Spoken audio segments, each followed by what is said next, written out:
Hello, welcome to the Square-Based Show with the superstar that is Val Heffelfinger and me, his Jake to his Elwood. And in today's show, we're going to be covering some hot news from the old world and also talking about what pickup games and event games will be like. Robert. A boring subject. Please stick with us. I promise you this will become fascinating, but it's a tough sell. We're going to talk about game structure. I don't think that's a tough sell. I think the next thing people are going to start getting upset about for no reason is like, wait a minute, I can do what? So I think this is a very good time. This is a very good time to start getting in front of that conversation.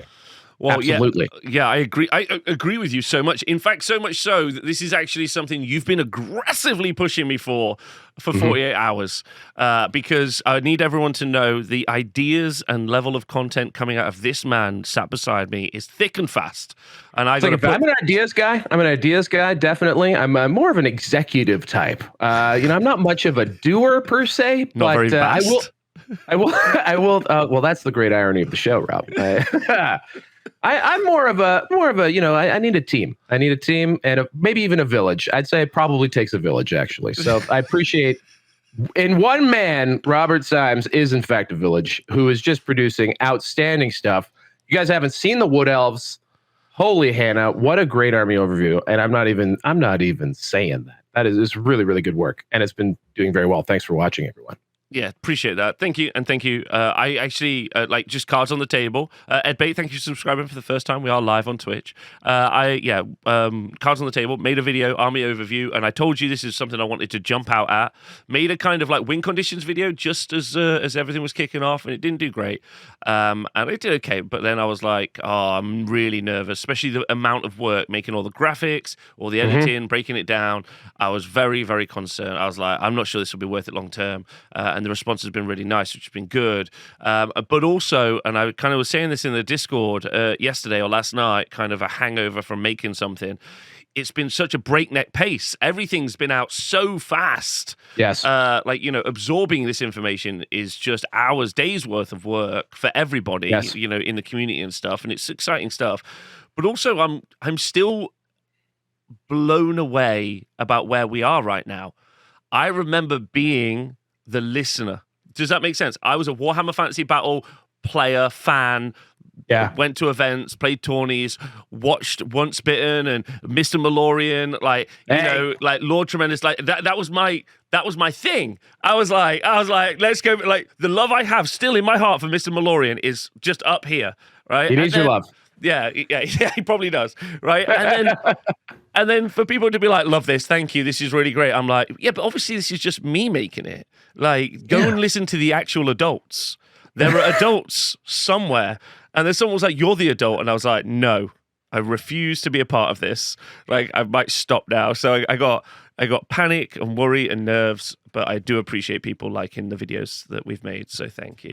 That's nice. That's perfect. I just feel like I'm like in a Looney Tunes cartoon, and I'm just like standing on a dock, and my foot was tied up in a rope, and now like some lunatic got into the speedboat and just took off, and now I'm just skimming along the surface behind it, and it's great. It's a good ride. It's thrilling. Got some water up my nose, but that's fine. It's this is cool. Yeah. So I mean, ever since I guess last year, just around Christmas, were you like, Old World's going to be the biggest thing ever? I'm like, look, let's pump the brakes there, but it's going to kick ass. And we started doing stuff over on the Honest Wargamer streams, which is still very much a viable channel. If you like the AOS stuff and other things that Rob likes to talk about, toe review videos. Oh yeah, toe reviews. Elise Bouchard, she's coming. Oh, she's right in the S tier already. It's been a wild ride, and it continues. So it's really not even started yet, guys. Everyone doesn't even have their rules in their hands yet. So, pretty cool. Yeah, it's super fun. So again, thank you to everyone who's liked, subscribed, not shared anything onto any Old World Facebook groups or Discords. Obviously, we don't encourage that actively. Or Reddit, don't encourage that at all. So a couple of things. Let's talk about what we're going to talk about today. Yes. Number one, we're going to the main subject of today's show, which will be after a bit of. I really want to catch up with my buddy Val. because he's had a lot of info in his head, and I want to know what he's feeling and vibing on, and I kind of want to catch up with the community as well on that. I want to, so that's going to be first. But main subject of the show today is what events, because I already have 3 events on the calendar, one of which is sold out, 2 more to go. I'm going to be in Sweden in February streaming a Old World event. You're going to stream that? Yeah, we just decided. We were like, let's just stream it. Yeah. All right. So we're going to do that. So that's going to be fun. Do you know what? Also, Old World is perfect for the top-down camera. Yeah, it's pretty good. I mean, I mean, it's still the boringest shot in the history of video, the top-down camera of a tabletop game. But yeah, no, it works very well because you get all the information you need right there. Especially if you're using, 2D terrain. Who cares?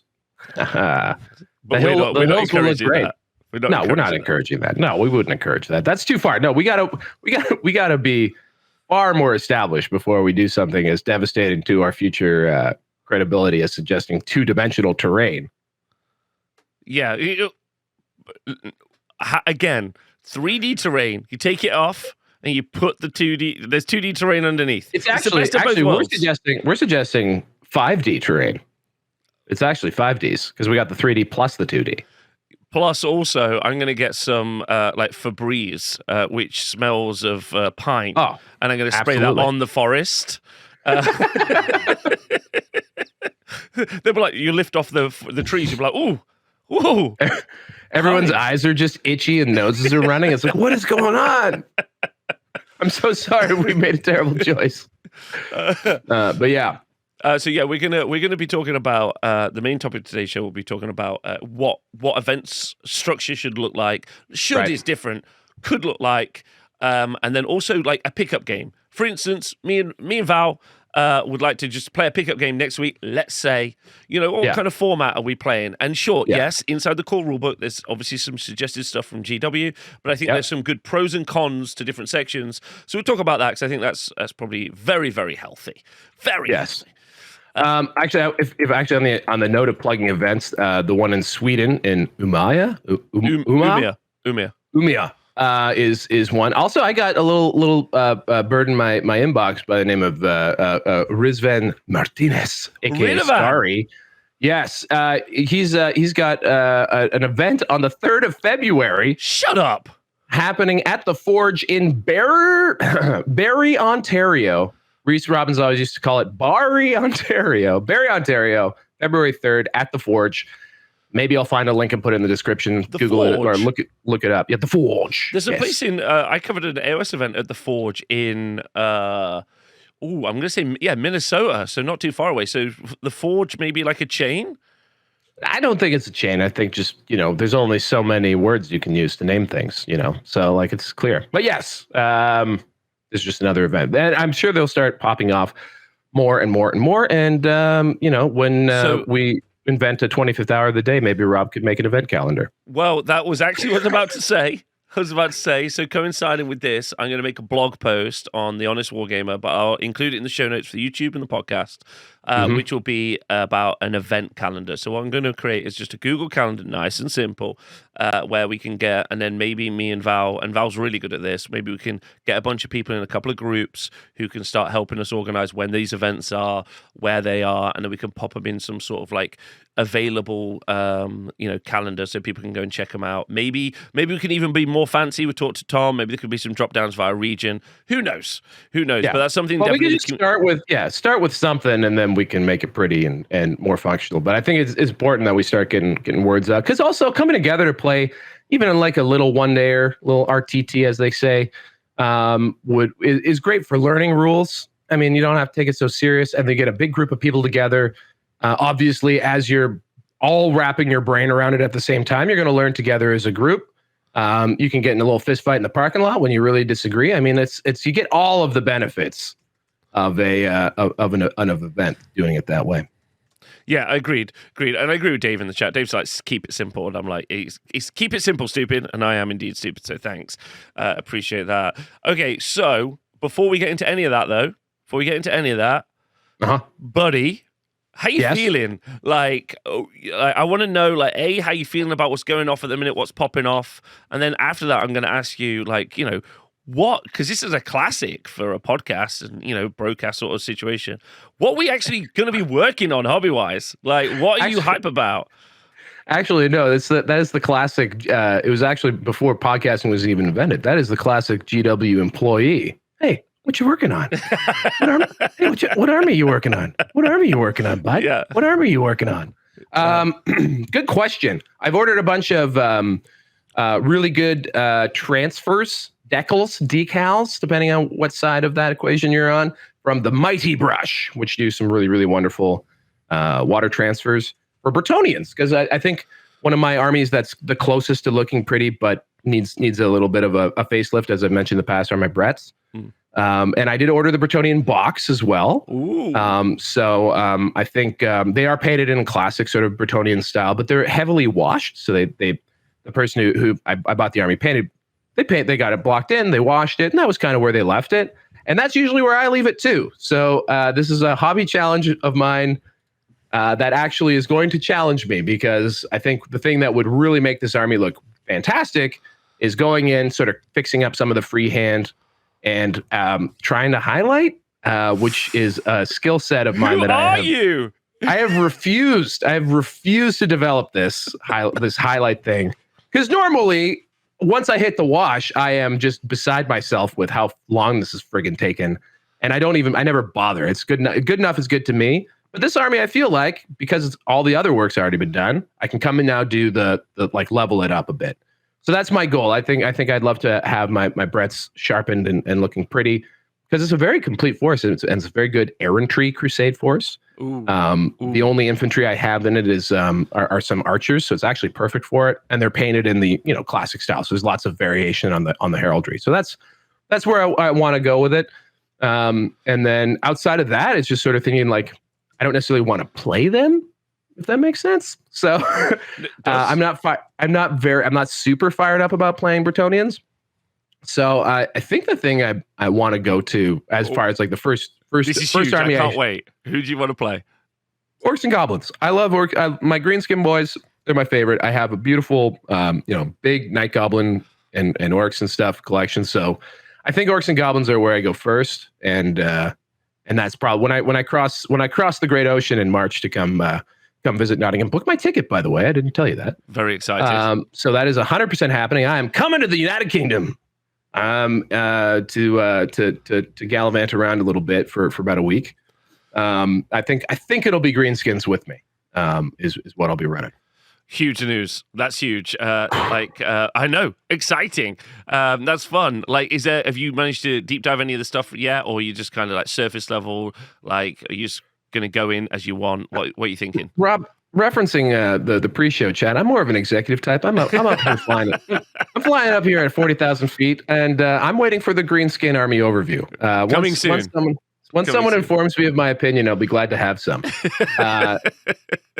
But no, actually, like the obviously, as you were mentioning, like it's a breakneck pace right now, and I mean it's when we wish for something to come true, it's always going to be a double-edged sword. So getting all of the rules, of course, in grainy man read book fashion at this point, but getting all of the rules in sort of one big glut does make it a bit overwhelming for anyone, and sort of you got to just sort of pick a corner and get into it. And most of my sort of reading has actually been more in the main rule book, to be honest with you. That's eating the vegetables before you get to the steak. That's absolutely the right call. You need to do that because, like, I think this is a good place to kind of like throw that idea out there, not to be too much of like teacher in the room, like trying to get more fun. I'm not really getting the fun in today. Listen, Warhammer is incredibly, incredibly hard, and also the least, and there's quite a few videos on the Honest Wargamer streams in the main Honest Wargamer channel, if you'd like, which I think are all relevant to this conversation. I talk about like how to get good at games. I talk about unit roles, army archetypes. These are kind of like fundamentals that I've made videos about before, which I think are very good. They still apply to the old world. And my basics are always, and I say it all the time, dude, or dudes or dudettes, It's hard and it's not sexy. Learning rules is not sexy. Never has been, never will be. I love it, and I know other people love it, but it's not sexy, it's not fun, and you really have to motivate yourself to sit down and start to absorb that information, which sucks. Which is why one of the videos I made, so I put a video on Patreon 2 days ago. Time is a blur to me now, but put a video up on Patreon where it was just all of the universal special rules read. I love that concept. ASMR special rules drop. Actually, I think that's a really good one. I have put that one on in the background just to help. I as someone who's again ardently chosen not to develop skills in my life, but to simply tell people my opinion. I was an actor in university. That's what I studied. My background was actually theater before I went into finance. So you can just put together everything about the world from that. But the thing I wanted to say was that's how I would often learn lines. Actually, I would record my voice and I would listen to it sort of passively in the background. And so when you suggested, I just want to sit there and read through all the USRs as a means for like people getting to learn them. I was like, holy shit, like that's a brilliant idea. I think that's great. So yes, and that's Patreon only now. That is currently, because it's super dull to put on the main YouTube. It's just literally like, it's just like Fire and Flee does this. Like that's it, that literally that, and it's like, and I'm like, I don't think that it's a good reference. Want to support the Patreons as well, I think, but I think like as mainline content, maybe we'll put it on YouTube eventually. I don't know. Maybe someday. Maybe on a slow afternoon when there's not the fire hose is maybe slow down a little bit. But also I think it would be, we could add a little bit more if maybe on the Lords of Magic one, we just get like, I don't know, just what are the weird things that they do? Like elementalism. Oh, do you know what? Now you said it that you're an actor. I don't know why. It just in my head, I just have a seedy underground bar. Yeah. Again, it's Blues Brothers, I think, just coming to the front. Yeah. You're at the front and you're like, battle magic. Yeah. I see it clear as day and I would watch the fuck out of it. Yes. But I also see crowd participation, just a bunch of drunk old world players just being like, 5+1. And then I hit a watermelon with a sledgehammer. Yes, exactly. That's how. So you're saying learning rules is eating your vegetables? Not on this show. Yeah. No, we're gonna hit you with vegetables. We're gonna hit you with vegetables while you eat your vegetables. It's good. We're gonna be all right. Stinging indictment. I've just realized I have done just. It's boring because I've delivered it boring. Okay. There's lots to do. Lots to do. All right. Hey.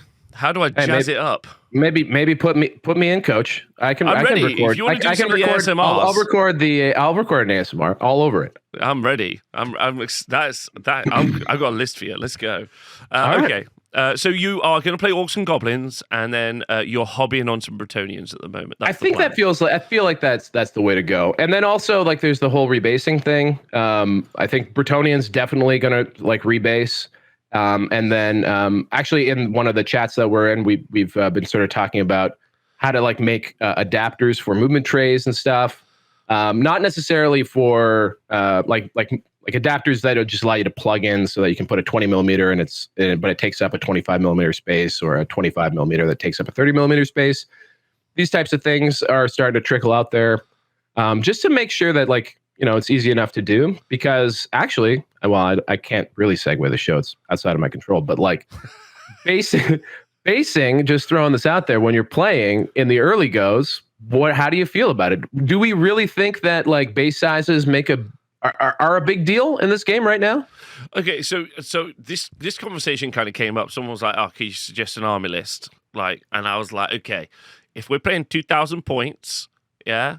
That's a wildly different army. We'll talk about this in a bit. To 1999 points. 100%. Yeah. Right. Then am I playing a pickup game with my friend?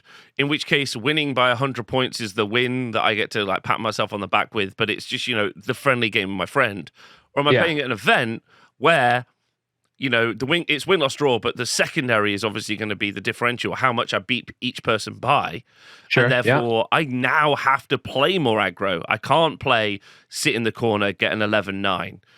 Right. So those dynamics and sorry to explain that to new people, just to be a little bit more clear.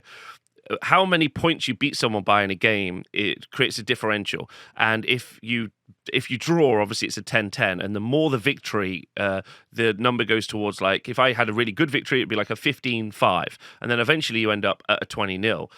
At an event, if me and Val both went 5-0, as we clearly will, went 5-0 at an event, and then how we would differentiate about who was the winner there is if I got all 11 9s and Val clearly would get all 20 nils, then he would have beaten the game because his wins were like bigger wins, basically. Right. Sure. Yes. So again, list building is really dependent on the environment in which you're putting lists into as well. So I forgot where I was at the start. We were talking about base sizes, whether or not they're relevant. Base sizes, perfect, right? So base sizes are kind of irrelevant and kind of very relevant right now. Because and I mean literally the topic of today's show. Once we establish what a standard game looks like, I was reading a story yesterday about how in Yu-Gi-Oh, was it Yu-Gi-Oh? It might have been Yu-Gi-Oh. There was no limit on how many cards you can bring in a deck. So someone bought a 2,500 card deck, and then the next event they were like, "There's 60 cards. You can have 60 cards. That's the maximum." Yes, exactly. Right? Yes. So standardization is useful because it then gives you a framework for discussion.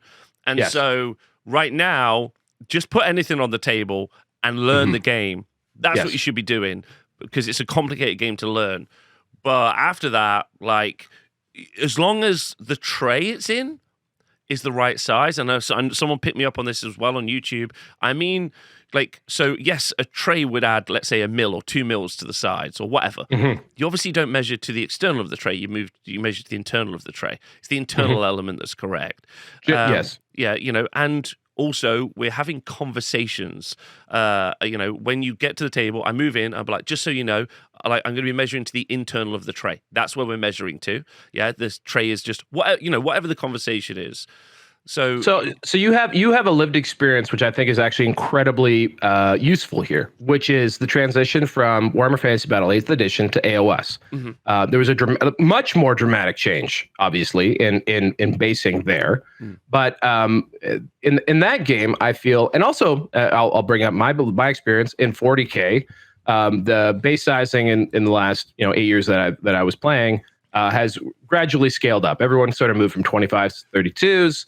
25s went to 28s for some reason, but there was differences in bases, which have, I would say, a marginal impact on the game. There's going to, generally speaking, with base sizes in skirmish games, which AOS and 40K both are, you're going to have both benefits and downsides to that. In AOS, if I recall, out of the gates, they made it so that the base actually didn't matter, like it didn't count for anything. But nonetheless, there's going to be a pressure. Again, this is a game of aesthetics. We don't play this with nickels and quarters on the table. We play these with beautifully painted armies sometimes. Well, at the very least, we're playing with very fancy models always. So like people are going to want to have their army look right. And I'll go out and say it. I feel like in the interest of getting people playing, I think the number one thing we should normalize is don't worry about rebasing. Yet. I think in time, most people are just going to want to. There will always be these holdouts who have all their Space Marines on 25 millimeters in 40K and such. But there'll be people who really don't ever want to rebase. So if we start saying immediately, like, you got to get your models rebased, or if tournament organizers out there are like, okay, we're gonna like make sure that even the footprint is correct. I think almost just like take the models you have on the bases you have them on right now. And just play the game. Just ignore the base size for now. Play with your 8th edition or 6th edition armies as is, because I don't think the base size is really relevant right now in large part. Like obviously, it's going to make your flank is going to be longer if you're on a bigger base versus a shorter base. Your frontage will be wider if you're on a bigger base versus a shorter base. But I think as of right this second, that's kind of something we can worry about later. Am I right? Yeah, I absolutely. Don't feel like, I can't go and play a pickup game of the old world tomorrow because all my stuff's on the wrong base. Even an event, though, like this thing at the Forge. Like I have no idea what their rules are, but at the Forge, if I was running a one-dayer sort of opening weekend, I think I would be out front saying, just bring whatever you got on whatever you got. I think, yeah, I think for the first couple of months, I think that's a fair conversation. Yeah, I'm a little bit of a stickler, and I understand, but I am pretty when I run events, same sort of boat. I'm with you. I think in most parts, and I think the idea, because I can hear the YouTube comment now. There's going to be people who intentionally abuse your kindness or the system. I get it, but it's a time of transition, and so that is a time for empathy. And I think you're absolutely right. Similarly, for some context, when Age of Sigmar switched, when Warhammer Fantasy about switching to Age of Sigmar, Games Workshop were you need to measure to the model. That was their entire shtick. But obviously, that immediately fundamentally broke down as a core rule. Okay. And so it doesn't really work. It didn't work at all. And so the event community not only created points, but they also created base sizes for every model in the game. And then those are pretty much standard to now. There's been some changes.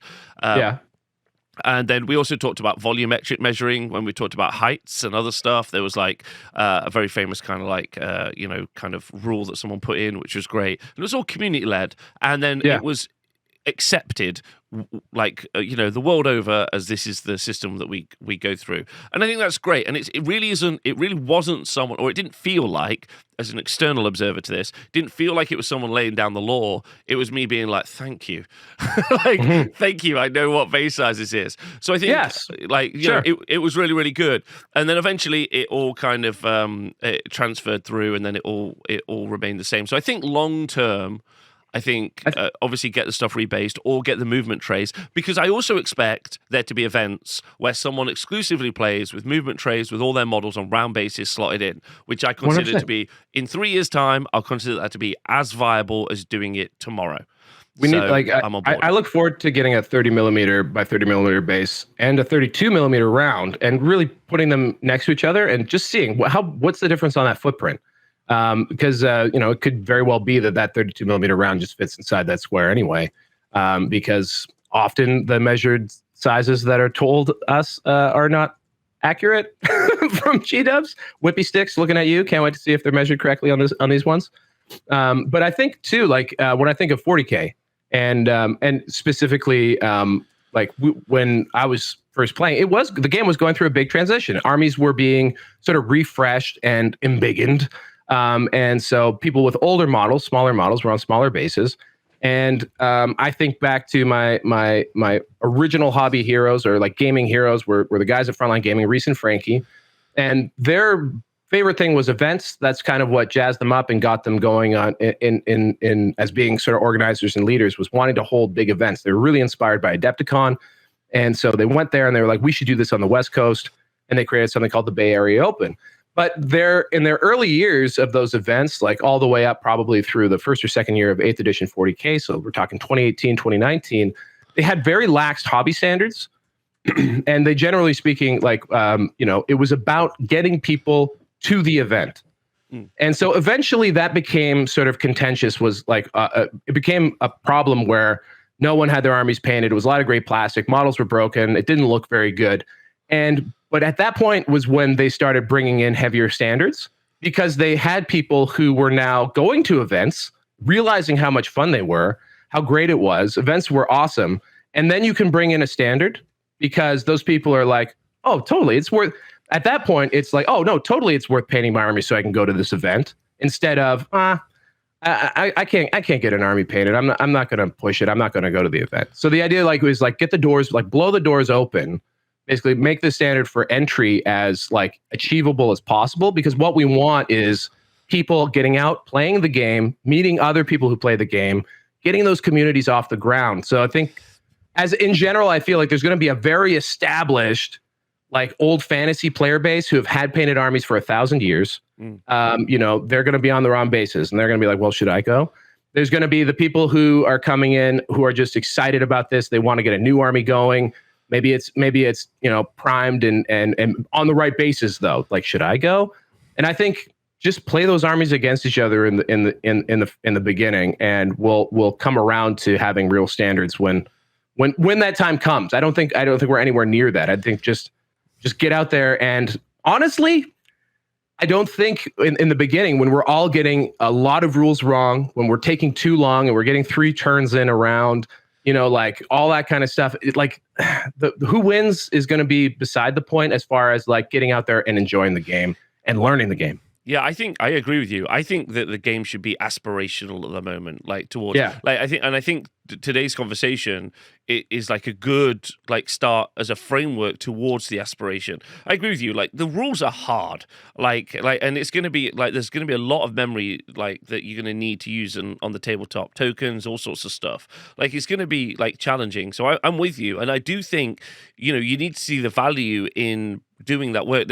I feel there's no more inspiration I feel than Sunday night after an event or Monday morning after an event, when like that's the time when I feel most inspired, because I'm just so hype and thrilled by stuff I've seen and I want to take part in. So I agree with you, and I'm like, get out there. I would say that like a movement extender tray is not that complex if you would just be like and also not to say you would rob yourself of the experience, but I don't. Again, a movement tray extender not being particularly difficult to get.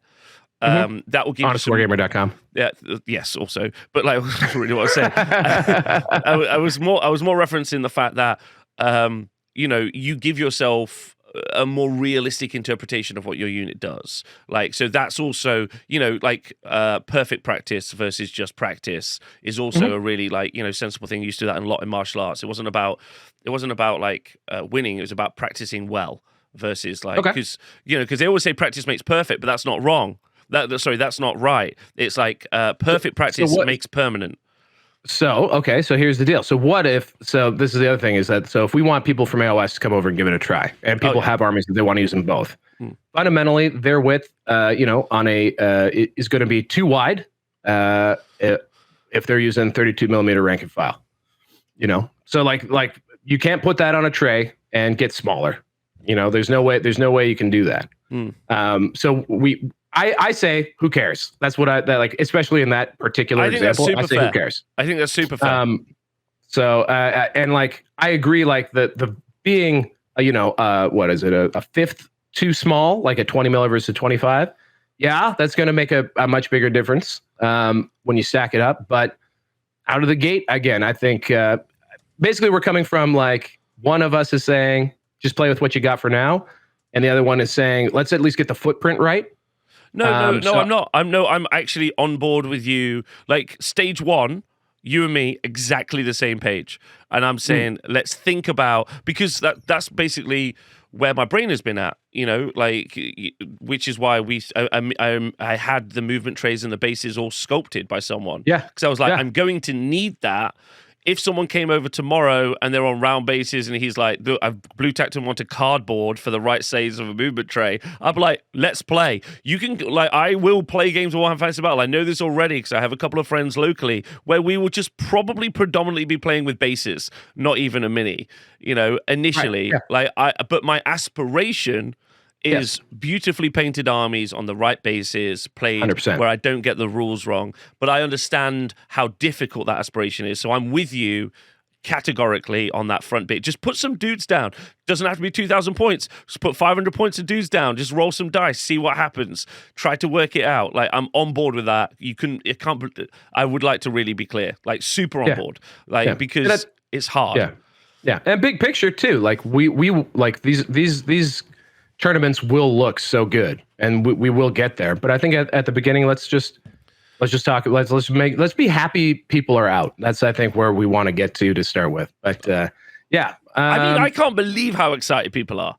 It's wild. It's incredible. Wild. And also because the effort of putting together an old world army. Now you're just like, you're looking in those cupboards like, I have spent the last year and a half nailing this. You must 2 years, 2 years. You must feel over the moon, right? Other people are like, oh shit. Like I started building some Chaos Knights last night for my Chaos army. And I was like, oh my God, I can't believe how much trim I'm going to have to paint. Val was so right. I should have done this a year ago.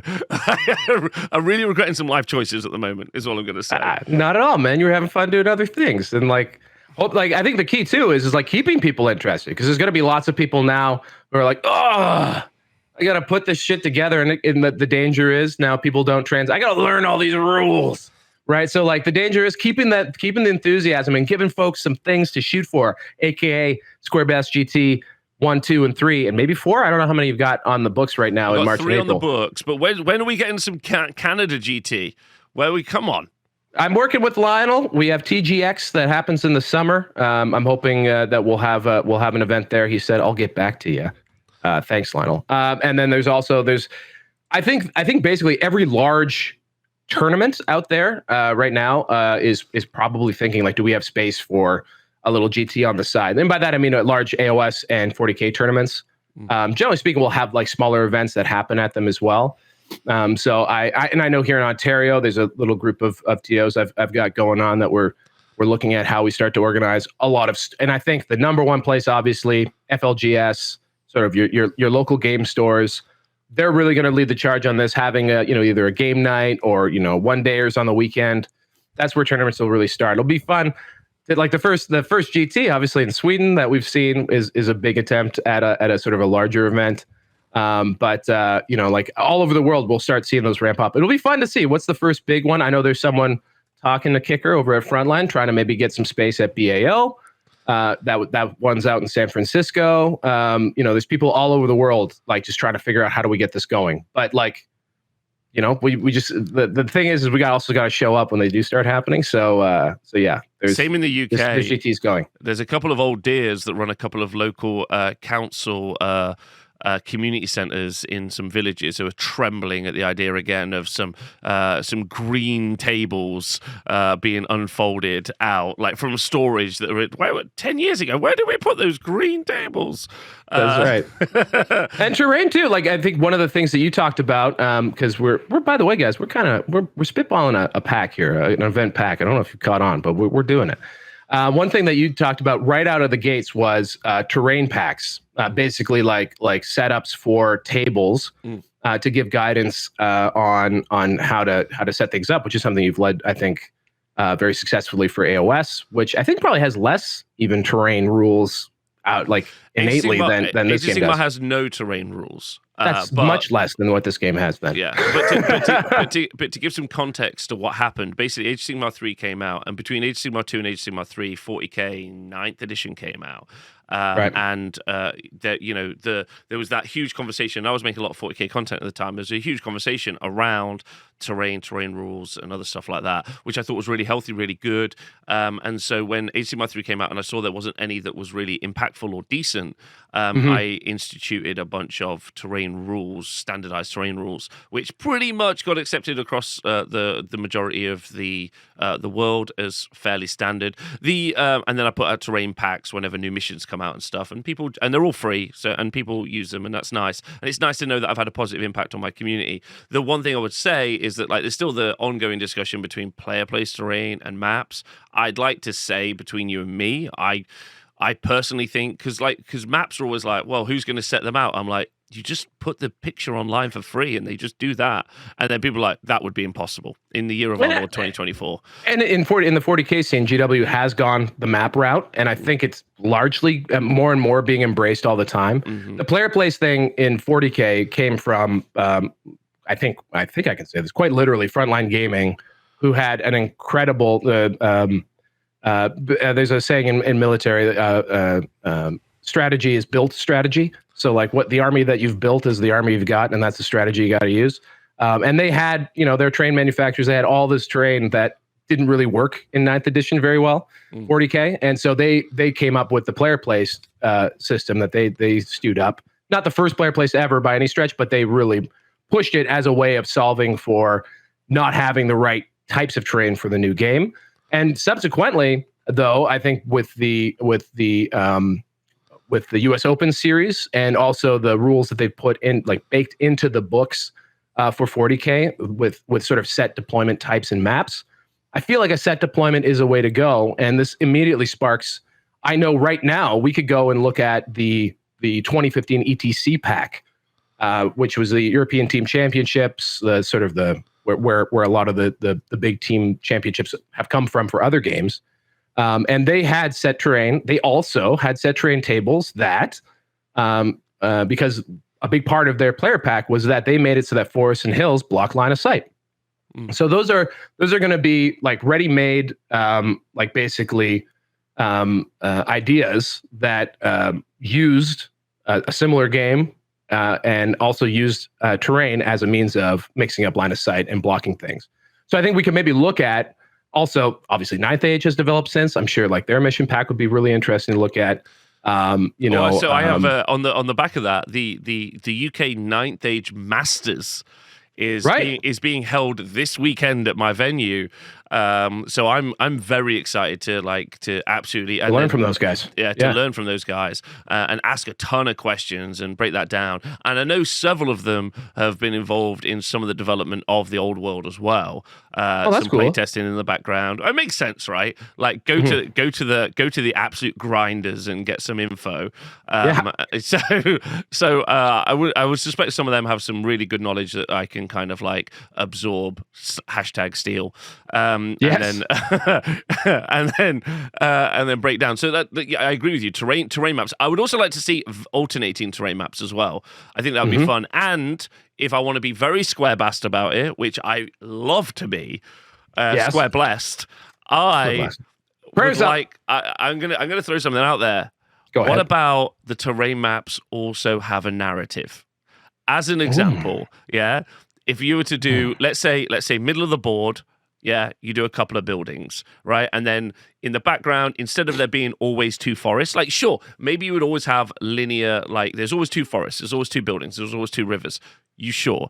But if we wanted to, because maps are a little bit difficult to do on the graphics end, but from the executive position that you're in, you can just freeball, baby. You can just be like, I want two buildings, and in the back, two more buildings, and the front, two more buildings. And you're like, and that you're like, okay, that isn't linear, like that's created a lot of angles, a lot of line of sight, a lot of that stuff, but that's very, very cool. That creates inside of itself its own meta. And and I get this a lot with terrain packs, or when people play at my venue, they're always like, Rob, your terrain is very impactful. And I'm like, okay, is that negative or positive? And often I get, it's just different. And I'm like, well, how wonderful is that? Being able to create a permutation, like if you had 4 different terrain maps for one mission, just 4, but they were wildly different. You basically have 4 maps, and I don't know how better to describe this, and you could play the same game 4 times. That's huge. That's so good. So I'm super keen for that, actually. Actually got myself very excited. I can't wait. Can you make some crazy maps up for me, please? I'll make them graphics. I just want some crazy shit. Tell a story. I am happy to cruise through other people's ideas and say that I told you a story. No problem. That is exactly the executive type of action I will take.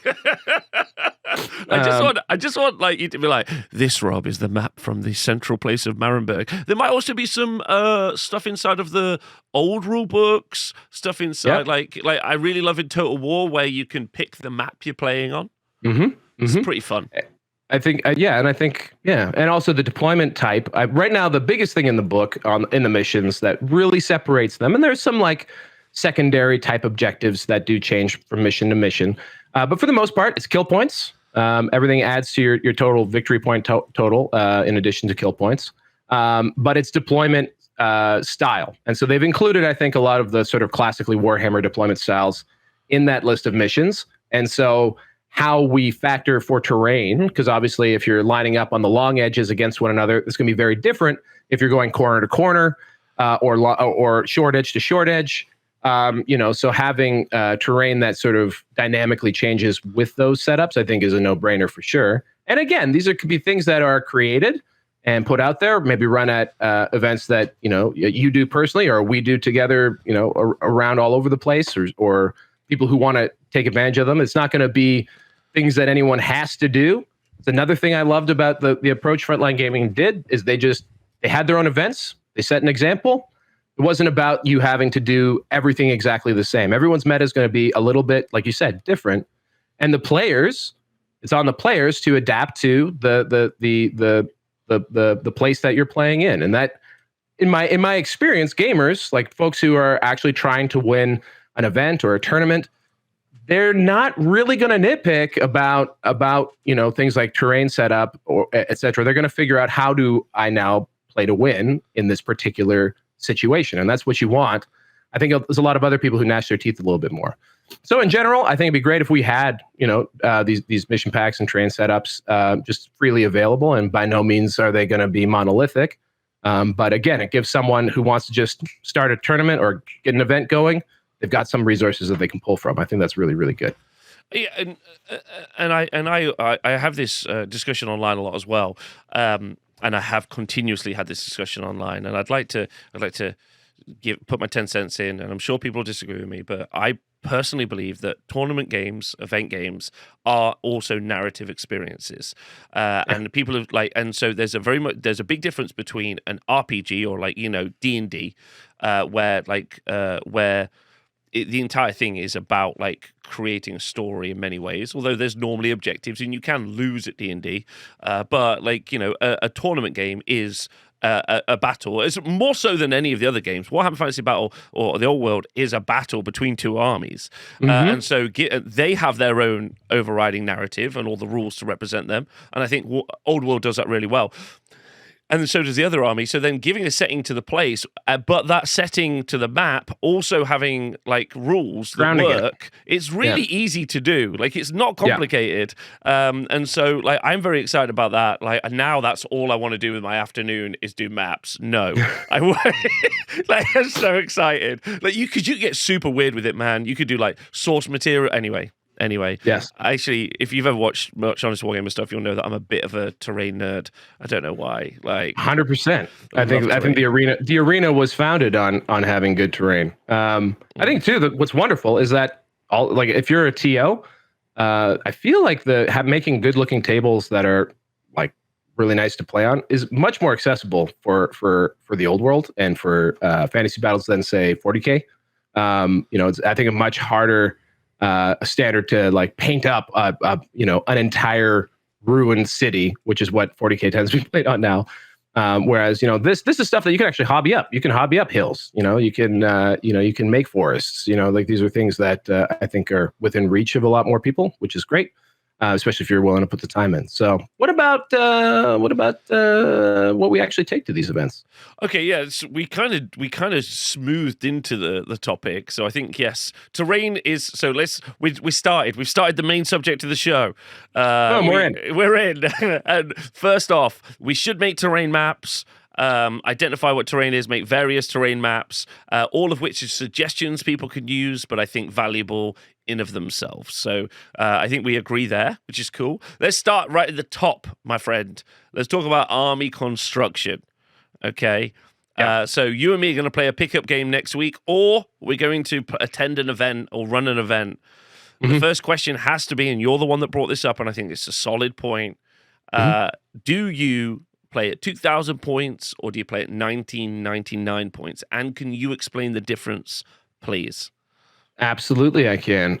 So if we look at an example do we have the Wood Elf graphic? Is that possible to dial up? Give me a second. I can find that graphic, sure. So I'll back things up just even a tiny little bit because again we've been around the block a few times. But even if we look at the most recent game, which is Warhammer Fantasy Battles 8th edition. There were some restrictions on basically repeating units. So a special unit you could bring up to 4 times in a game up to 3,000 points. You can bring up to 4 copies of the same one. A rare unit you could bring 2 copies of the same one in a game up to 3,000 points. We've seen on some of the army list construction things now that we have. This is actually a bad example because they don't have them, but we have 0 to 1 choices. In a grand army. So I'm doing. So I've got. I brought Warriors of Chaos up as an example for people. So yeah, in the rare slot, as an example, you can have for every. I think it's for every 1,000 points, you can have 1 hell cannon, and pretty importantly, I think it's either 1 Chaos Lord or 1 Chaos Sorcerer Lord per army. Yes. So some of these. So some of on this graphic, on some of these, it will be 0 to 1 per grand army period, no matter how big it gets. And on some of these, it will be 0 to 1 or 0 to 3 per 1,000 points. So if we're using the example of a hell cannon, which I think has that condition, it does. Yeah. if you wanted to do 0 to 1 hell cannons per 1,000 points in a 2,000 point game, you get 2 hell cannons. And in other examples, you might have things like like your level 4. This actually usually comes up with the sorcerer lord or the high level mages will be 0 to 1 per 1,000 points. So if you're at 2,000 points, you could basically have 2 level 4s. If you're at 1999, you could have 1 level 4. Because in general, the units that have been identified as needing to be restricted, as in like we don't want 1,000 of these in a 1,000 point game. They've picked the number 1 per 1,000 points as that limiter. And so the most hands-off way to add a little bit more comp, of course, and I'm big on this. This has always been one of my things. In general, this is the perspective I come from, which is what I like, what is called economy of choice. So when you're making a choice, there is an implicit trade-off to making that choice. If you're taking one thing, you might be forced to not take another thing, right? And so I feel that army construction, this is more of a 40K thing than maybe an AOS thing, but because I'm just super not familiar with AOS, that it's gotten to a place where like you do have to make choices. You can't just take everything. In the times in the game, in Warhammer, where we've had things closer to open play, ability to bring in whatever allies you want, able to bring in as many copies of the same unit that you want, what happens is not necessarily that the game sucks. That's all relative to the player experience. It's more just that you get into a situation where the game doesn't you get ludonarrative dissonance. You get a game that doesn't look like a lot of people might wish a Warhammer fantasy set game to look like. You just might get armies that become very skewed because that's having open choice, able to spam if you want, or like bring multiples of the same unit type, basically will skew the meta in a direction, just like you mentioned with terrain. Terrain's going to skew the meta in one direction or another. Having an open field in front of you versus something with line of sight blocking is going to have it's going to favor two very different approaches to army build and design. So that all being said, looking at the game if you wanted to touch the out of the box format as little as possible, but add some restriction to unit choices, I think the easiest thing to do is that we say, okay, all games are played at 1999 points. Yeah, so I think there's a couple of things to say here. Number one, don't want to affect anyone's fun, because I personally want 2 hell cannons, right, at 2,000 points. And I'm on board with everyone who's part of that process. And it might be, and this is always kind of those conversations, it might be like the difference between this conversation and the Allies conversation is going to be very night and day. This is, there's basically a choice. And also, amazingly, almost two game systems which a point difference makes. Like, one army might be so much better at 2,000 points, but then, middle of the pack at 1999. And that's kind of fascinating. And we don't really know yet what the results of those are. And I think, and so that's not trying to yuck anyone's yum or stop you from having the toys that you want. Although eventually you do have to not have all the toys you want, because you can't have a billion points, which is why you I really do. From a match play perspective, from an event perspective, I don't want you to have all the toys you want. I want it to be I think it's important to have restriction. Otherwise, and it's not because freedom. Intrinsically, I don't believe in complete freedom, but I do believe in constraining choice. I think that is important for a game. I think a game without constraints is not a game. Yeah. Yes. I agree. Structure, like we talked about earlier, like structure with maps and structure with everything is super important. And I'm with you. So that's I'm not trying to take anyone's fun away, but there's a conversation of Val's right, because with dwarfs as an example, I think it's 0 to 3 cannons per 1,000 points. I think. Yep. So that means gyrocopters are the much bigger deal on that one. But yes. Yeah. Okay. So that'd be 6 cannons in a 2,000 point game, or 3 cannons in a 1999 game. However, is the real problem in the game 6 cannons, or is the real problem in the game heroes or lords on monstrous, on a chaos dragon as an example? Correct. So actually maybe 2,000 points really limits what's going on with those monstrous lord characters, and maybe that's a conversation. But right now it's up in the air. I think it'll be on TOs to choose and develop that like conversation and that frequency. I'd also like to talk about spam because I know this is a conversation you and me have had off air, and I'd love to just air it for everybody. Because you're right, in 40k and Age of Sigmar, I've had very different relationships with taking multiples of the same units. So in Age of Sigmar, as an example right now, taking a bunch of sharks for the Ideneth Deepkin is actually quite good. They reduce the points, they kind of change a little rule on them, so they do like a little bit better. So like having multiples of them has created a problem, which has not been game defining, but it is definitely good. However, in a 40k setting, we've seen multiple times. There was the Hive Tyrant thing way back in the day, but even post then, you had Orc buggies, you had Mechanicum, like kind of like horde things. And we're only bringing up these examples to showcase that both me and Val have been very conscious of, event structures and then like problems that games have had in trying to produce like a game. So just and also.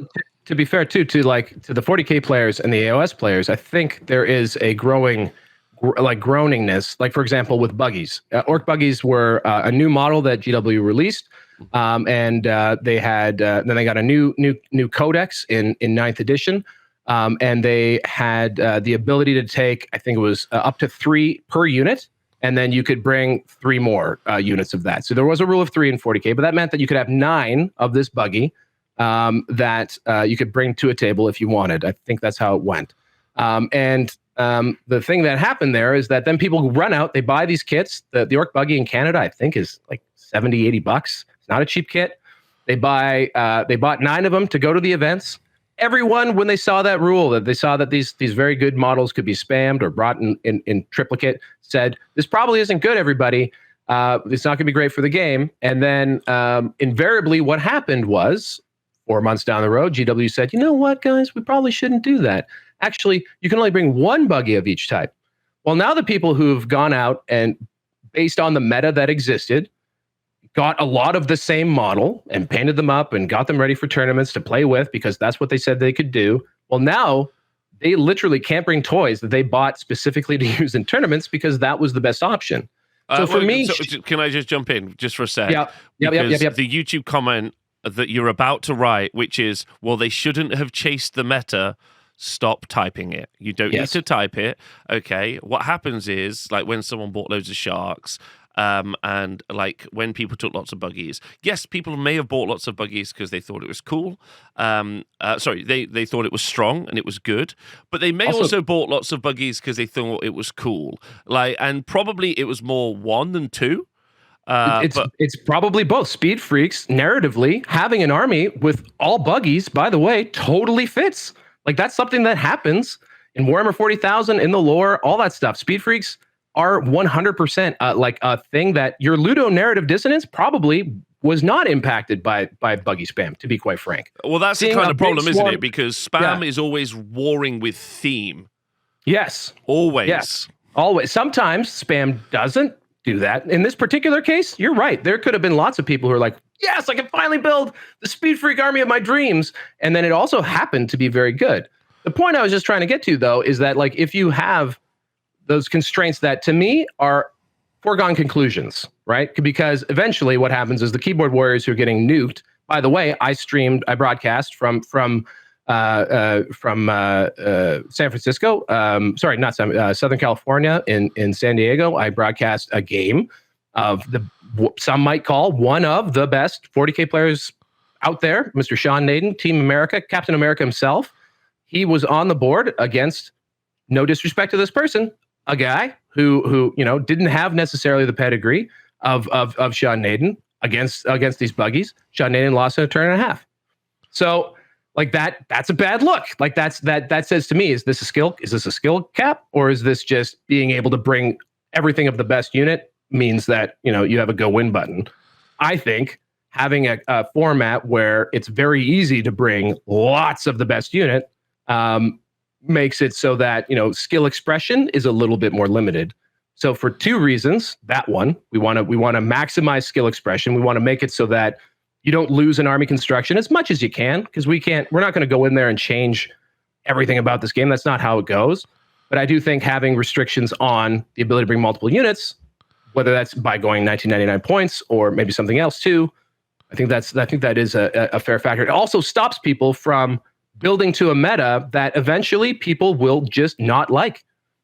Well, so I think that's a bit that I'd like to kind of like touch on, because that's a bit where we fall down a little bit. Right? Yes, and it's healthy to disagree. There is that like I agree that like emotional impact, a game that's broken or a game that's like everyone is shouting is broken, as 40k has been recently. Although I did scream. I was like, everyone's like, 40k is actually a terrible game, 9th edition. I was like, sold the most event tickets you've ever seen, made the most money you've ever seen, incredibly popular the world over. The media for it is incredibly well consumed. So you're categorically wrong. And people are like, it wasn't a good edition. I'm like, well, then why were so many fucking people playing it? If I could pause, the story of 9th edition is basically unmanaged. GW didn't show up at the beginning of 9th edition. That's when I'm out doing my streams, working with them. You had very, very overpowered stuff. That's the first half of the edition. That literally leads to this day. This is why I played fantasy. This is why we're doing this show. It's actually a wonderful thing that GW said, you know what, we're not going to bother rebalancing the game because it got us to do this. But then from that point forward, they very actively managed the game, and they came out with balanced data slates and all that kind of stuff. The thing that sucked was that rules are being released, people are building to a meta that they anticipate, and then they get changed. Right. So I think having some idea of 1999 is a good place to start or something like that means that you don't build to a meta that I think invariably will get put a lid on it. But this is where your lived experience differs from mine, and I think that's like I think the AOS experience is very different. Well, yeah. So if I take a modern kind of like conversation, and I don't think that the management of the game made 9th successful. I think this literally would have stayed the same. But like we disagree there, and that's healthy to do so. With Age of Sigmar as an example, the strongest build that we've had very recently, last 6 months, was zombie. You would call it zombie spam. But I'm like, what the fuck are you talking about? Someone like, a guy brought loads of zombies and necromancers. I'm like, and he's like, and I can't beat him. He's spamming zombies. I'm like, bro, that like, if there's ever something you're going to do a lot of, it's zombies, right? Like, do you know what I mean? Like, I'm like, the ability to have the theme, Okay. Someone was like everyone was like, I can't kill all the zombies, and I'm like, well, it's kind of the point of zombies, man. But, they did something about it. They did something about it, and, and there were models in the game, or units in the game, that kind of worked really well off the number of models inside an enemy unit. And obviously the efficacy, or like the effectiveness of those units increased, because you were like, actually, this is my way to specifically deal with zombies. And we had the same problem. Like, it's kind of interesting, Mega Gargants, which is similar to Knights in 40k, which will be similar to monstrous lords in some armies. High toughness armies, as an example, are going to be a really interesting factor. And we will have hordes also available, although it's not quite the same, but in Old World. So there's some real kind of cross-pollination of ideas and tropes. But we had Gargants, and it was someone would just take 4 big Mega Gargants in Age of Sigmar, stand on circles, and win games. They had like a 70% win rate. They were a huge problem. They were, good one. But yeah, thank you. But like they were all different. You know what I mean? So I'm like, but they were the repetitions on a theme. So like. There have been problems, but also for every one of those types of armies, there's an army where just this weekend someone took a bunch of steam tanks to an event. And are a bunch of steam tanks great? He went 3-2. They might be good. They might be medium. And this is to a tournament event. This is a world's player. This person who plays on world level platforms. So I'm kind of like, I'm always torn about persecuting theme, but I do think and like someone's like, I can't believe that dwarf player's got 6 cannons, and I'm like, I literally can believe that I can't believe they don't have more cannons because they're dwarfs. Like, you know what I mean? Like there's a factor that I always want to be conscious of, and I would like to kind of say that 40k is maybe one of the worst examples, because I think it's just an ill-designed game that they just put plasters over multiple times to just be like. Also, to be fair, too, a lot of this development comes in alongside the development of terrain, right? Yes. So I think a lot of what we're talking about was eventually largely mitigated by, okay, well, if it's so deadly, then we got to have more terrain. And so now if you look at a 40K board, it just looks like a bunch of ruined buildings. Like you don't see the models anymore because you have to hide. So like terrain actually does fix it, but it also now you're pushing the meta, the meta of the terrain you play on towards very, very dense tables so that you can survive, and that's to address the ill-designed game. And by the way, 40K players out there, I'm not shitting on you. Like there's so many people having such a wonderful fun time, just like AOS. By the way, if you're a fantasy fan, if you're an old world fan, leave. AOS is a different game. Leave it the fuck alone. There's no reason to be, and 40K too. There's no reason to shit on any of these games. The reason I bring them up is because there's also this purveyance of an idea that will immediately start happening. Actually, this is the comment I'm expecting, which is, how are you guys already talking about how to change it? Just let the game develop. We got to see how the meta develops. We can't possibly anticipate all this. Well, guess what, guys? Yeah, we can. It's happened before. The reason we're bringing this up is that we've seen what an unrestricted, or at least, and again, Rob and I differ in how much we think it's potentially a bad thing, but we've seen unrestricted rules around list building before. We've seen this before, and we know that that maybe it doesn't necessarily kill the ability of the game to develop, but it might make a lot of players not want to go to events. And what we want is a big tent of people who can come out to events and have a good time, because we truly believe, because again, events, I think people who have the 8th edition experience, who haven't gone out to events in a long time, they remember going and just getting slobber knockered by these like tournament boogeymen and all that kind of stuff. And so I think we're going to be overcoming a lot of angst around even going to show up at events. And so I'm conscious of how do we set things up from the start, because you can always peel back. How do you set things up from the start to make that door as inviting and open as possible? That's where I come from, and it comes from also a lot of experience watching games and metas and communities develop, and what tends to really, get them all frothy, riled up, or angry, or like not fun to attend. And I think a lot of times that comes down to what is the meta that is being encouraged, and we can guess accurately the type of meta that's being encouraged by the current out-of-the-book army format. Well, a good example would be you and me are going to rock up next week for a game, okay? Right? We know. Now, we decide we're going to play 2,000 points, not 1999. Mm-hmm. I'm going to bring dwarfs, I tell you, and you're going to bring something else. I think immediately you say to yourself, okay, Rob's got the potential to bring 6 cannons, not 3 cannons. 2 organ guns. Well, yeah, I'm probably not going to take my lord on a dragon or whatever. And instead, I'm going to bury that bad boy inside of a unit. That's what I'm going to do. And I'm going to give him no large targets to shoot at. And I think that already kind of like, and some communities might be fairly small. I know this is something that's really important to you. So, and I agree with you. Multiples of something can be a real problem. They can also be meta-defining in a positive way, because they create like a skew, which is super interesting. They create games. Big fish. Yeah, big fish that eat little fish as well. Having cannons means that, maybe that 1,000-point Chaos Lord on a dragon, who might be a real handful, doesn't get picked all the time because he knows that he could eat 6 cannon shots in a turn.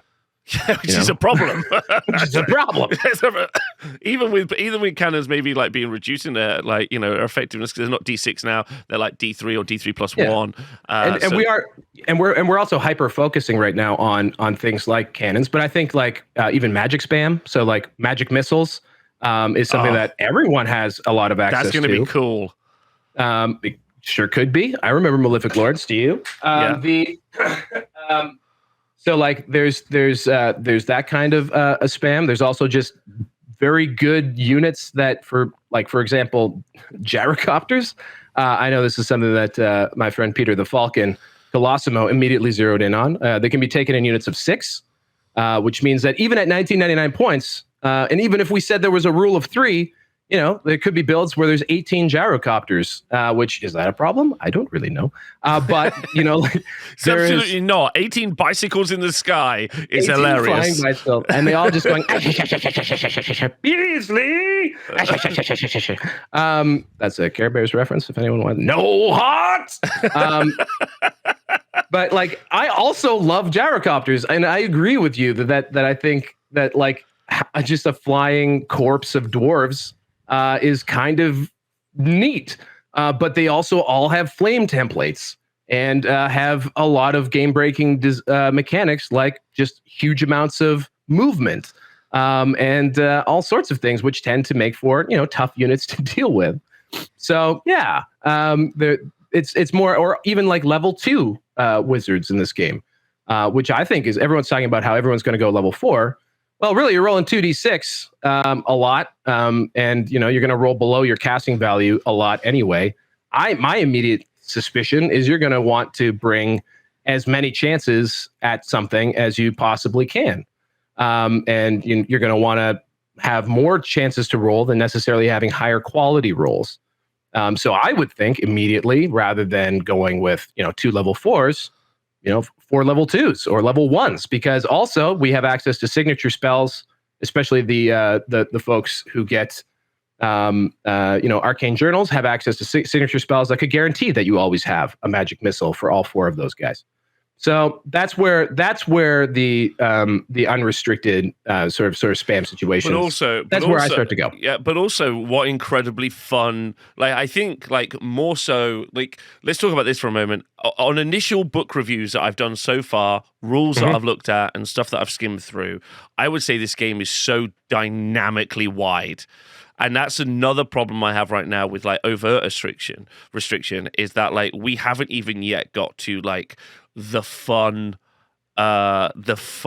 kind of silliness. Sure, absolutely 18 gyros might be a problem, but we don't know. Maybe 8 level 2 wizards really deals with that problem very quickly.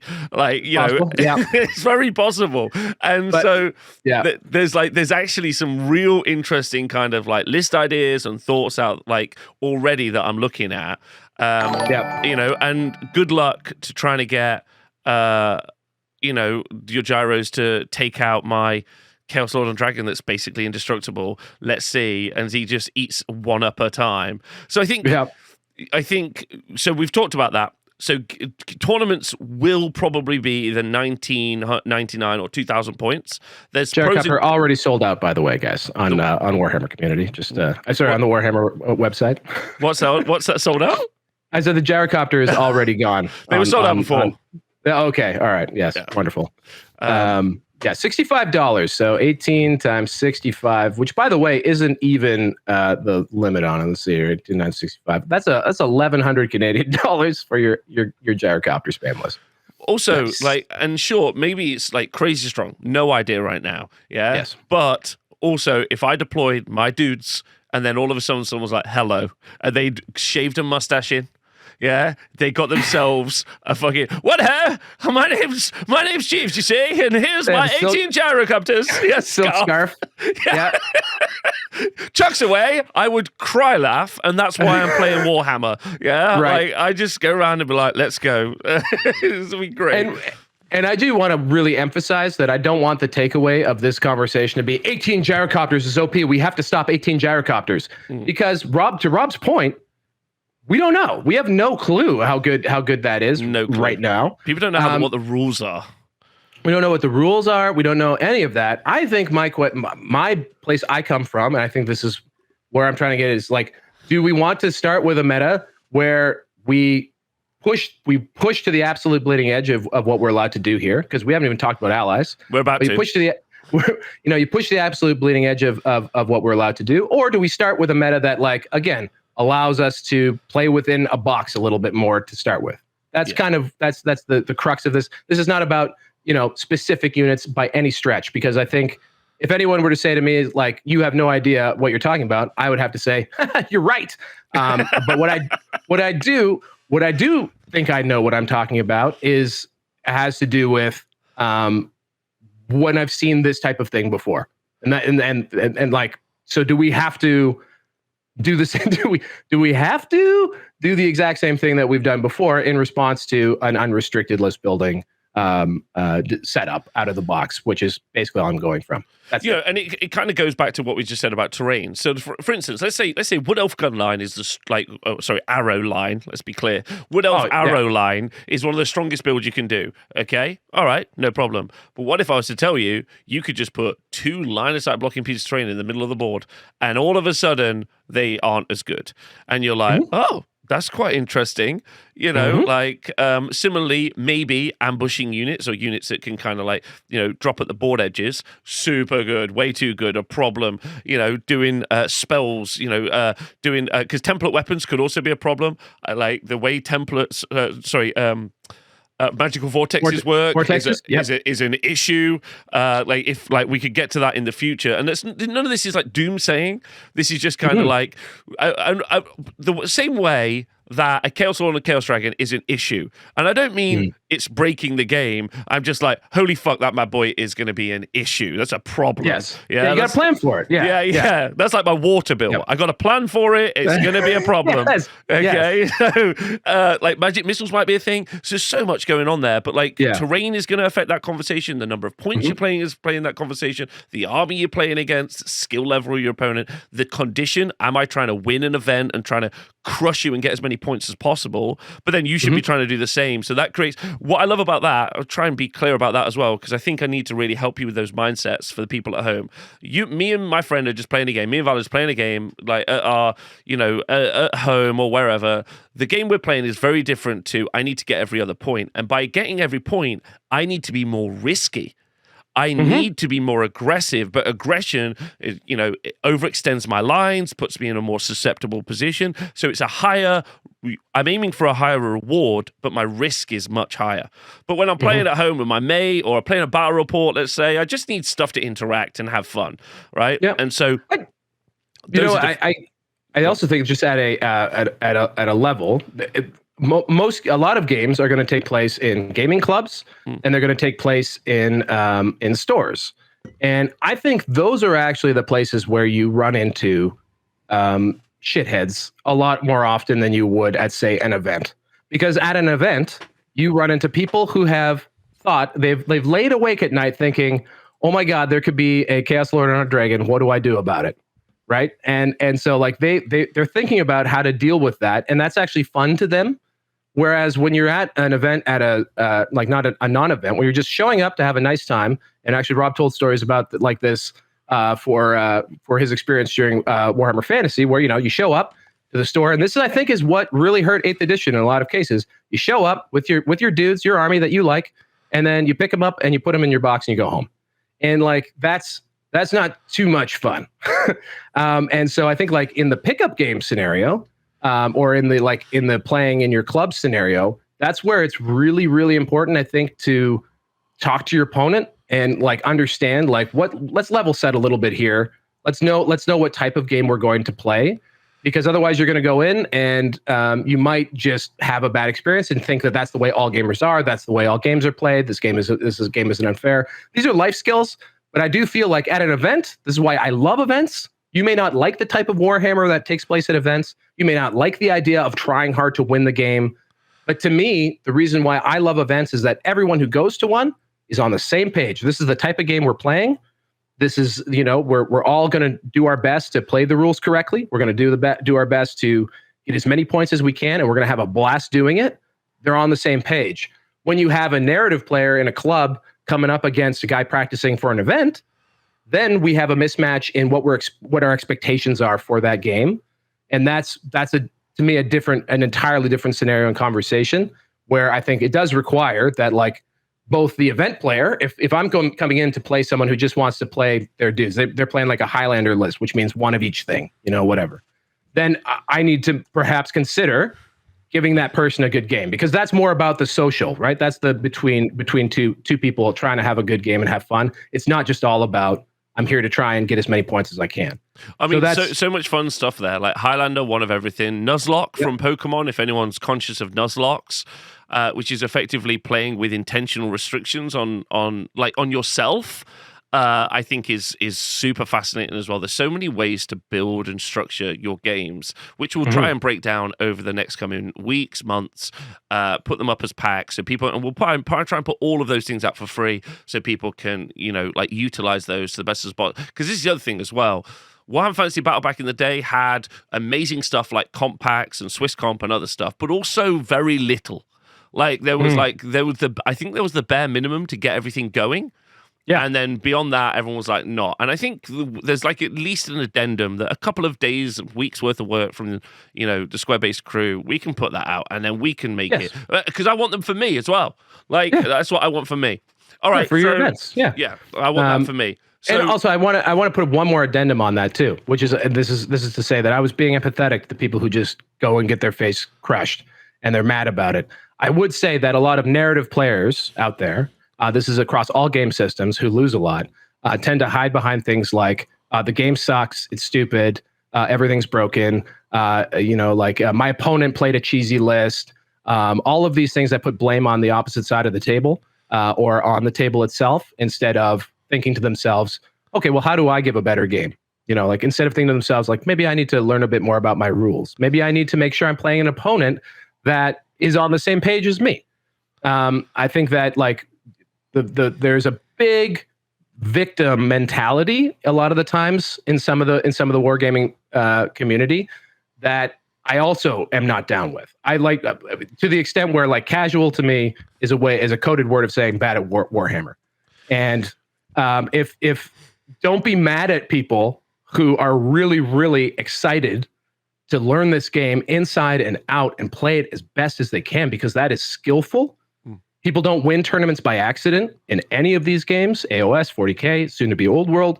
People who put the time in to understand what could potentially be across the table for them and construct their armies and all that kind of stuff to hand wave them away as just a cheesy player or lucky or OP or whatever. That's generally speaking a sign that you need to look into yourself and say, okay, what game am I trying to play? Because I'm not as good as that. It's not that's what it is. It's and it might be that the game that they're playing is not the game that you want to play. And don't shit on tournament players because that's not the game that you want to play. Build a community of players playing the game that you want to play. And for us on this show, from here going forward forever, we believe that events and tournaments are some of the best things that happen in our lives, and that's just straight truth. Has taken me around the world to play this game. I've met people from every corner. Someone reached out to me from Thailand the other day about playing the Old World. Amazing. Tournaments to us are incredibly positive places, despite some of the things that happen on the sides. So again, if you're a type of person who's always going to blame cheese, always going to blame OP, all that kind of stuff, this format conversation isn't about that, because even if there is a format, even if there is a rule of 3, even if we go to 1999 points, there's going to be a best list. Yep. There's going to be something that's stronger than other things. Always. That's the thing about formats. They're always going to do that. There's always going to be something that's really, really good. But on top of that, there's always going to be players that are really, really good. And that's what's good about information where someone's like, this is the best. And people are like, okay. And so you get to make the choice. You can buy and to be have the army that's the best, or you can not.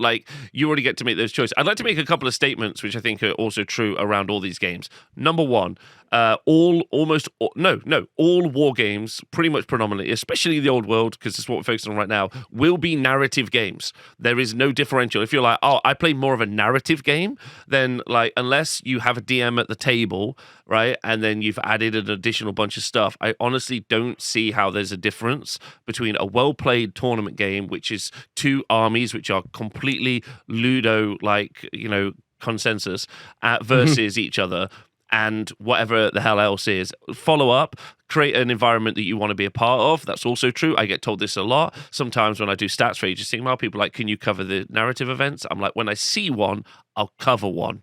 They don't happen. And it's because really, like you said, it's just some silly term people come up with. Also, events, I run a lot of events. I've been to a lot of events just like Val. And there is so many people who are going who are quote unquote casual.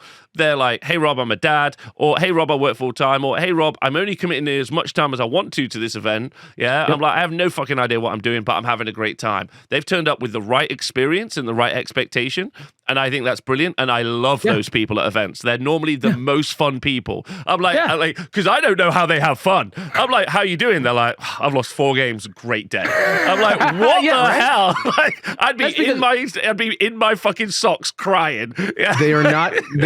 Because they go in eyes open, and they know that, like, they know how to have fun, and they know that, like, there are people out there who know how to play the game and have the time to invest in that game. And like, basically, you can go and have a good time, play those games out, and know it's the difference between, like, if my army of dudes are my dudes, and I've thought really hard about how cool all these units are, and I've got this idea of, I'm going to pull this maneuver and that maneuver, and then I just get stomped. Well, now it's like either I was really wrong about my plan, which is what it was, or that guy is a bad guy, and that guy was playing stuff that he shouldn't have been playing with because it's mean. Well, no, it's because you got really horny about a bad idea, and that's okay. I do that all the time.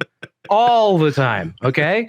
And so it's that one's on you. If you're a person who has their dudes that they've found every extra minute of the day that they could to put their army together, and they know, you know what, this ain't going to do very well, but I'm going to go give the best games I can. I'm going to have a really good time. I'm going to meet some new people. I'm going to, go out for dinner after, whatever it is. That's the right mentality, is understanding the right expectations for what you're going into. And that's why I say at the club level, at the store level, because you don't know what expectations you have with the random pickup game. That's where, like, getting into a Discord with your local group, or getting into a, however you guys want to communicate, WhatsApp, whatever it is, don't go into games blind, because there's a chance that mismatch is just going to happen all the time, right? So that's it. No, I agree with you. One of the other things, also, I love this quote from Gangster's Paradise in the chat, which we should. This is a T-shirt for Square Based. Bricked up for bad ideas. Yeah, I think I'm using that. Like, that's going on a T-shirt. I have one last final thing to say on that, because we kind of strayed away. We've talked about, like, game attitude, but I think it's really fair. I used to DJ. Some people know this, some people don't. And sometimes people come up to the DJ booth, they say to me, they're like, I'm bored. What you're playing is bad, and I'm having a bad time. And I was like, you're telling me you're out with your friends drinking and you're bored? They're like, yeah. I'm like, you're boring. Like, that's your choice to have a bad time. It's just your choice. It's your choice to have a bad time. I really do think that. Like, but also, let's also be fair. Losing sucks. Okay, losing does suck. Hey, if you lose a game and you feel fucking cut up about it, I'm with you. I'm there. Same place. Okay, like, but the thing to do is talk about it. But, like, dude, it sucked. I thought I was going to do this thing, and I didn't do it. Like, next time I'm going to think about it. I fucked it up. I played a game the other day with my Six of Sigma against my good friend Nathan. I did this incredible counter charge thing. I felt like I was an 11 out of 10 player. I then moved all my units towards, like, his main brick. And then after I finished moving and I was in the shooting phase and combat's after, and I was like, I'm going to lose this combat. I haven't even charged yet. I already know. I'm like, why did I move this? And I just mardy about the whole process. And I was like, there you go. Because losing does suck. So it needs to be something approached. I would say losing often feels bad. There's no way around it. And I want to just tell a personal story. I went to the I think it was 2019 European Team Championship, probably the highest tier of 40K play that existed at that time, probably to this day. And I went 0-6, and I was not in any game. I had my country's name on my shirt. Although it's Warhammer, it still feels a little heavy. We're the people who in that country decided to go out and try and play at that tier. I did not hang at all. Each game was a misery for me.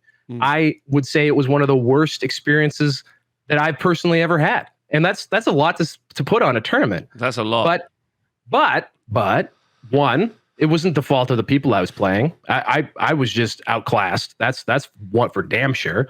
And also that experience led to some very important things in my personal life, because I had to think about, like, what was actually happening there. Why did I go to an event of this magnitude and think that I could just show up and hang when I'm playing against the most skilled players in the world. I had to think about, what do I want to get out of Warhammer 40K? What are the things that I really, really, truly enjoy? Like, what are the things I want to focus on? And also, turns out I had horrible ADHD that was undiagnosed for 35 years of my life. So like, there are all sorts of things. Like, I literally I lost so bad that I was worried I had like a brain tumor or something. Like, I just didn't understand. Like, I lost so bad. I didn't know this story. I don't know this story. I lost so bad that it just literally like made me have to start to question things. And that's what sometimes a big fat L can do.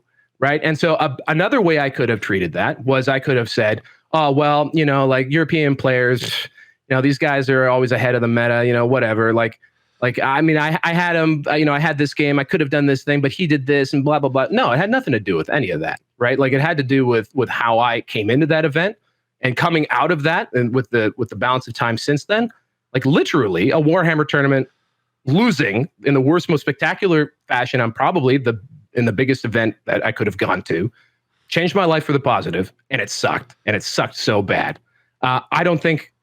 So like, losing is a skill, but losing in life and dealing with loss is the easiest one that you can take in life, is probably a game of Warhammer, and you can still learn from it. You know what I'm saying? Like, you can still take things away from these L's that you get dealt that aren't, it's someone else's fault. That do lead to some level of growth. And like, yeah, that's all I'm saying, is like, people who get ready, because Warhammer is not a narrative game, in the sense of like, you have these asymmetrical battles and whatever. Fundamentally, out of the book, every single game of Warhammer is one player versus another player at a set level of points. So it is meant to be played as a heads-up game, like chess, like Magic the Gathering, as like two people playing a hand of poker. That's what it's meant to be played as. There is no DM, as Rob said. So it is on you. That's the bit that's always confounding me. People are like, tell the story, and I'm like, follow the rules. Also, like, I've been to a narrative Age of Sigmar event. Like the entire thing. There was like 70 people. There was like scenarios. There was other stuff, and I ended up like, and I tell this story quite a lot. I ended up in the final game, which is kind of a mega battle, basically DMing the game in many ways, because I knew the rules for all of the units. So like, and I talk about this a lot. There's a really good video if you'd like to go watch it. Well, I think it's a good video where I talk about Miniac, who talked about Age of Sigmar sucking. And I know some of you in the YouTube comments are going to agree it doesn't. It's a great game, but he talked about it being sucking, and it basically was like, he was just a noob and he didn't know how to play the game, and he was like, I don't get it. It sucks. And I'm like, no. You don't get it. Stop the conversation. And that's going to happen so much with the old world. It's going to happen a lot. And he was just a noob, didn't know what he was doing, and decided he was going to then complain about the whole experience. So there's a good video there where I kind of break that down, and I eventually describe wargaming like jazz. And if you do turn up to it, you do turn up to a table, even at your local gaming store, and the other guy is like jazzing out, which is what I describe it. Like, they've read all the rules. They know what they're doing. Yeah. They are fucking ready to jazz. And you're there just being like, one chord. Blim. They're going to fuck your shit up. And they're going to delight. They're going to delight in fucking your shit up, because that's their art. Do you know what I mean? Yeah. That's how they're gonna play a real nice tune with your face. Yeah, that's how they're gonna do it. Okay, so very quick, I got 5, so let's wrap up, because I think Jesus, we haven't covered any of the subjects. Okay, what are you talking about? We're down to allies. I think that's what else we got. Okay, allies. So allies, I get asked this a lot already in the YouTube comments, asking us about allies. Are you going to cover allies? And the answer is no allies. I really don't. I really think that for all of the reasons we've already described, they're the easiest thing to just remove from army building, to make, again, to reinforce, army builds that might look appropriate, but also to stop people from being, to not only take the best things from their grand army, but then to go over and go shopping in another thing. Every meta I've seen that's included the ability to have mixed factions. Generally speaking, it's a turnoff. Again, for the gamers, the tournament players, and for people who might have like an idea of like, I really want these two armies to play together, probably fine. But as far as like an overall meta, it pushes you into extreme skews, or also, I think less than that, it gives you very samey things, because you're people who can always take the best of something will just always take the best of something. Yeah, I agree. I think allies is a huge mistake. Just being able to either shore up the weakness of an army, which is inbuilt. Normally there's a weakness because there's a strength. Wood elves, great range combat, but if you touch a ranged output, if you touch them in combat though, they'll fall to pieces, right? Mm-hmm. So being able to give them something that they can also then put into combat, although they do have combat units, obviously. Eternal Guard are so good. Like, oh my God. Like, oh my God. But like, so, like, yeah, allies is a huge mistake. I'm out on allies. I think that they shouldn't be. It shouldn't even be in your pickup games. I'm sorry to say that. I just don't even think there's that. Like, I understand it. You might have a little story, but just don't have the little story. I think that's a mistake as well. Unless that's the game that you got that you've in your pickup game. That's the game you want to have. Sure, great. But like, I think again, that's something that in a gaming group is totally fine. People who are actually talking to each other and like engaged on like, what kind of game do we want to play?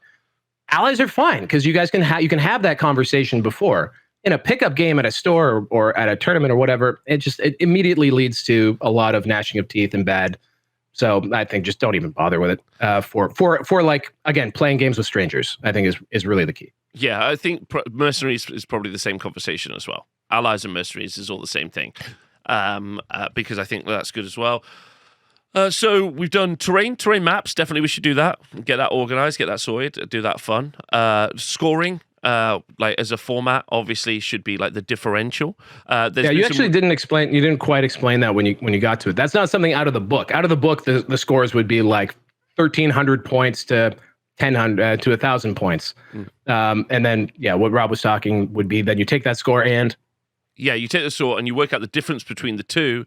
That creates your differential, and that's how you work out what the score is, with a really big differential being a 20 and a really small differential being 11-9. And I think that's a really nice way. And the reason for that is because it's so shit to lose a game, but losing a game 11-9, as in you got the 9 points, that really like gives you, and I've talked about this a lot, the differential system for playing games is a way to reinforce losing, not reinforce winning. So unless someone like 20-0s you, which is super tough to do, you always got points. Like if I play the best player in the world and I get 1 point, great. Next time I play them, I get 2. Let's go. Like doubled your performance. I've doubled my performance against the best player, right? That's like I'm playing an army that doesn't work against another army. Like, like they're my hard counter. It's not about winning that game, although I will try to win. It's about losing by the least. Yeah, getting that, like making them absolutely sweat for it is such a valuable win. And changing your mindset on what winning is in that regard. So that's differentials. I think that should be the scoring system. Probably should be win, loss, draw, differential, obviously. Armies obviously should be fully painted, like at events, but that's a different conversation for another day. I think we'll get there. We'll get there. We'll get there. And I think, we have to tell people how to get armies in the first place too, let alone paint them. Yeah. We'll get there. I think it's going to look pretty junky to start with, but that's fine. Yeah, so I think that's like if I was playing a pickup game next week, I think that's probably the best way to describe this right now. If I was playing a pickup game next week, I'd say, hey, I'd love to play 1999 points. I'd like to play no allies, no mercenaries, and I'd like to maybe organize the terrain beforehand. Obviously, we could do it when we get there, but I'd like to create something that's symmetrical and makes sense, and then we'll apply a couple of rules to it. And I think that'll be a good space to start playing some games in the future. It's definitely how I think I'm probably going to be reviewing armies around the 1990.9 whatever, you know what I mean? The sub 2000 kind of point limit. I think that would be really healthy. And I think beyond that, just try and learn it and have a good time is the best thing you can do right now, because it's complicated as hell. Yes, absolutely. It's going to be a ton of fun, and let's just all learn how to play some jazz, folks. Yeah. I think that's a good summary. I think in addition to that, where I went to, and I think Rob has some, I don't want to end on this, but in 40K, I don't know if this ever came into AOS, but if 40K is now built around an idea of rule of 3. So rule of 3 being that you can only bring up to 3 of any given selection or unit, which was just something that got bolted on top of the game to sort of limit the ability to bring multiples of the same selection. And that might be a direction that the game goes eventually, whether that's from the top or that's from from the community, but that might be, again, a very easy to understand thing to apply to list building that can again rein in some of those choices. That's it. Yeah, I think that's good. So hopefully that's been a good kind of like chat and conversation about the health of the game, the ideas of the game in the future. And I know some people will push back on some of those elements and want to have their say, and that's actively encouraged. I think the best thing about the Old World community, at least from the Square Base crew, and shout out to everyone that's joined Patreon, because we have got a massive Discord now of people jumping in there. So, and there's been some great hobby stuff in there and some other stuff. So if you do want to join in, our Patreon is like our Patreon goes directly to our Discord. So you should be able to join in there. Like conversation around these things are so healthy. Like that's good. Like that's what we're doing as a group and as a community. Empathy and conversation feel like they're Square-based ideas. Very best. Very best. Square blessed, even. That's my new hashtag, Square blessed. Square blessed. So please do join in and get part of the conversation and tell us what your thoughts are, what's happening in your local communities, your scenes. Like even share problems. Like, there's someone in my local community, they always say this. Like, okay, here's some nice ways to kind of like approach those conversations and develop a healthy community as well, which is good. Because that's what we want. Ultimately, it's a social game, right? Like it's a game you have to play. Like it's one of the reasons I've become less and less sort of sheepish about it, is because this is a game that gets people out and seeing each other and doing things in the same place and talking to one another and having to agree on stuff or disagree in a civil way. Like it's a really good thing. It is like such a great game, and we want to be supporters of a great game and great communities and good healthy discourse. Our Discord is a good spot for that, but there's lots of places all over as well for that kind of discourse. So, and all the YouTube comments, which have been really, really fun for us to get through. It's getting to a volume where obviously I have been unable to get to all of them, but we do read all of them, and we really, really, really appreciate it. Okay, perfect. Thank you to everyone on the Honest Wargamer Twitch, where we live stream this. And then thank you to everyone on, I guess, the Squarebase and the Honest Wargamer Patreon. The Honest Wargamer Patreon. Also, if you really enjoy all the Squarebase content, then please do remember that majority of this entire show was constructed from the people on the Honest Wargamer who predominantly subscribe for Age of Sigmar content. Like, they built my ability to create content full time, and therefore that's produced this. So I think, like, just kind of remember that. I think that's a nice thing to shout out as well. So loads of love to everyone. Thanks to you, Bud. You've been such a powerhouse of energy for me. So thank you so much for that. Appreciate that a lot. Well, don't slack off, Rob. Remember. I can't. I'm so worker coded. I can't. Too much passion going on here, man. Like it's great. So let's keep it up. I look forward to this day, and it's been more than one day a week recently. So that's pretty fun. So it's great to get to talk to you and all the viewers. And it's mostly you though. This is a bromance over Basses. Yeah. Okay. Perfect. Loads of love to everyone in the chat, and thanks very much. See you soon.